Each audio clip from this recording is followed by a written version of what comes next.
لاہور میں عالمی شہرت یافتہ پاکستانی گلوکار علی ظفر کا مسلم لیگ نون میں اپنی شمولیت سے متعلق سامنے آنے والی خبروں پر رد عمل بھی سامنے آ گیا۔ علی ظفر نے microblogging website Twitter پر ٹورنٹو میں منعقد ہونے والے اپنے کنسرٹ کی کچھ تصاویر شیئر کی ہیں۔ انہوں نے یہ تصویریں شیئر کرتے ہوئے لکھا کہ مجھے کافی میسیجز آئے ہوئے ہیں صرف اس بات کی تصدیق کے لیے کہ میں نے کسی سیاسی پارٹی میں شمولیت اختیار کر لی ہے یا نہیں۔ انہوں نے لکھا کہ پہلی بات تو یہ ہے کہ میں نے ٹورنٹو میں ہونے والے کنسرٹ میں سرخ رنگ کی جیکٹ پہنی ہوئی تھی۔ میری ہوڈی پہنے ہوئے جس تصویر کے بارے میں سوشل میڈیا پر بہت زیادہ بات کی گئی وہ میں نے راستہ نامی برانڈ کے کنسرٹ سے پہلے ساؤنڈ چیک کرتے ہوئے پہنی تھی۔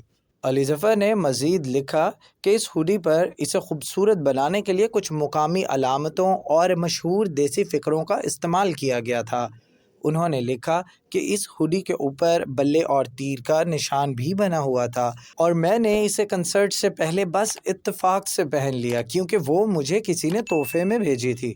انہوں نے اپنے ٹویٹ کے آخر میں لکھا کہ اگلی بار میں بنیان بھی سوچ کر پہنوں گا۔